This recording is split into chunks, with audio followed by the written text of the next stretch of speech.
La cuisine est un domaine professionnel très stressant.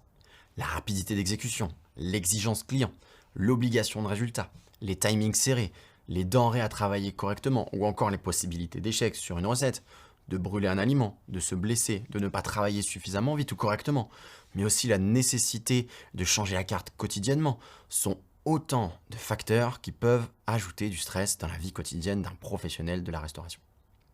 Il est donc capital pour perdurer sainement dans ce métier d'apprendre à gérer ce stress, avant qu'il n'arrive, lorsqu'il est présent et après l'avoir subi. On parlera ici uniquement du mauvais stress, celui qu'on ne veut pas ressentir et qui nous fait perdre tous nos moyens. Le bon stress, l'excitation, le stress de bien faire, ne sera pas abordé. Pour différencier les deux, il suffit de simplement se poser la question, est-ce que j'ai peur ou est-ce que j'ai hâte?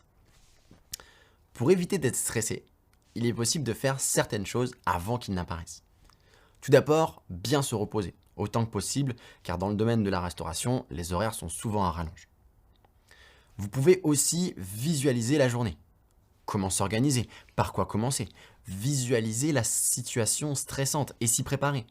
S'imaginer déjà dans le feu de l'action pour éviter le stress de l'attente et du démarrage.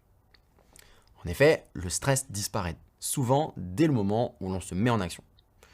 On a déjà entendu des phrases du genre « j'étais stressé avant d'arriver sur scène, mais après quelques phrases, le stress a disparu et je me suis senti dans mon élément ».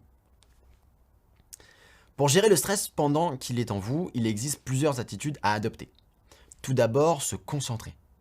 Car le stress nous fait souvent perdre pied et nous fait faire n'importe quoi, ajoutant alors encore du stress. Souffler un grand coup et se focaliser sur la tâche ou le sujet important en avançant un pas après l'autre est une des meilleures attitudes face au stress. Prendre le contrôle, c'est ce qui permettra de vaincre le stress ou du moins de s'en débarrasser au fur et à mesure.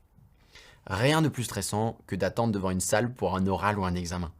Mais lorsque l'on peut enfin prendre les choses à bras le corps, on se sent mieux. Une fois en action, le stress disparaît. Enfin, pensez à sourire et rire. On a parlé du bon stress précédemment. Sourire en état de mauvais stress a l'effet magique de le transformer en partie en excitation. Cela permet de voir le bon côté des choses. Pour gérer son stress après l'avoir subi, la meilleure solution est de l'affronter. Parlez-en avec une personne de confiance et de bons conseils, ou avec la personne concernée si c'est un supérieur ou un collègue qui est à l'origine du stress. Et si ce n'est pas possible, un représentant du personnel, le second de cuisine si c'est le chef qui vous stresse par exemple.